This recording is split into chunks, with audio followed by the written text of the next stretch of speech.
UP के सहारनपुर जिले में कुछ समय से गौकशी की लगातार सूचनाएं मिल रही थी और उन पर पुलिस लगातार कार्रवाई भी कर रही थी। कल फिर देर रात पुलिस को गौकशी की सूचना मिली थी। पुलिस मौके पर पहुंची और बाइक सवार 2 संदिग्धों को रोकने की कोशिश की। बाइक सवार बदमाशों ने पुलिस पर फायरिंग करनी शुरू कर दी और जंगल की तरफ भाग निकले। इसके बाद थाने से पुलिस फोर्स बुलाकर फायरिंग करने वाले बदमाशों की घेराबंदी की गई।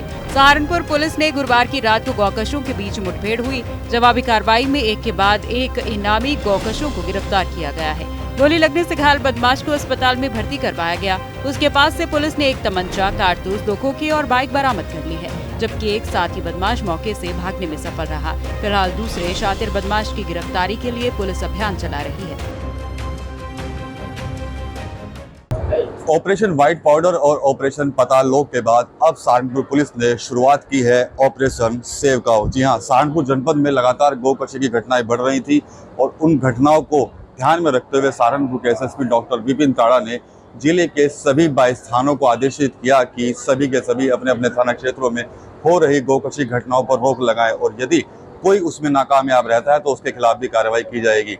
इस ऑपरेशन सेव काऊ के तहत जहां पुलिस ने 4 दिनों में 5 एनकाउंटर करते हुए 25-25 हजार के 2 शातिर गो तस्करों को गिरफ्तार किया, तो वहीं 3 अन्य गोकश भी पुलिस के द्वारा गिरफ्तार कर लिए गए। इसके अलावा गोकशी की घटनाओं को पर लगाम लगाने में जो नाकाम रहे हैं 3 चौकी इंचार्ज, उनको भी एसएसपी के द्वारा सस्पेंड किया गया है। दरअसल कुछ दिन पहले सहारनपुर में हिंदू संगठन के लोगों ने गोकशी घटनाओं को लेकर लगातार यहां पर विरोध जताया था और एसएसपी सहारनपुर से शिकायत की थी, जिसके बाद सहारनपुर एसएसपी ने ये ऑपरेशन सेव काऊ शुरू किया है और पहले ही चरण में इसमें कामयाबी मिली है और करीब 5 शातिर गो तस्कर अब तक पुलिस के हत्थे चढ़ चुके हैं। सहारनपुर एसएसपी डॉक्टर विपिन ताड़ा ने बताया कि गिरफ्तार बदमाश वजीर पर 25,000 का इनाम घोषित था। बदमाश पर पहले से 20 से ज्यादा मुकदमे दर्ज हैं। अब इस शातिर बदमाश पर मुकदमा दर्ज कर कोर्ट में पेश किया जाएगा। इसके फरार साथी की तलाश में लगातार दबिशें दी जा रही हैं। थाना रामपुर मनिहारन से गौकशी के मुकदमे में लंबे समय से फरार चल रहा था, वहीं भागने वाले दूसरे बदमाश की तलाश की जा रही है।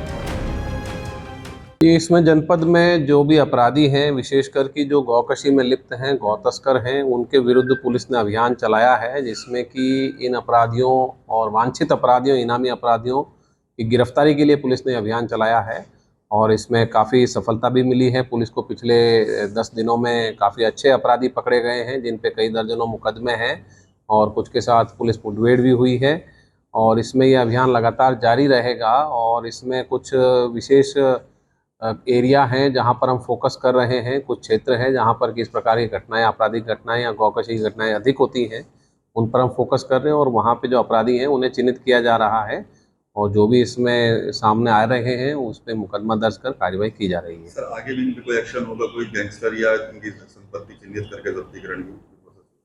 जी बिल्कुल, जितने भी अपराधी हैं जो इस प्रकार के अपराध में लिप्त हैं, गौकशी में लिप्त हैं, उनके विरुद्ध पूर्व में भी कई गैंगस्टर के मुकदमे किए गए हैं और वर्तमान में भी ये कार्रवाई लगातार प्रचलित है और ठोस साक्ष्यों के आधार पर ये कार्रवाई आगे भी निरोधात्मक कार्रवाई करते रहेंगे हम। बता दें कि सहारनपुर में हिंदू संगठनों के लोग लगातार जिले में बढ़ती गौकशी की घटनाओं को लेकर आक्रोशित थे। आए दिन कहीं न कहीं गौवंश की हत्या करके उनके अवशेषों को सड़क किनारे फेंका जा रहा था।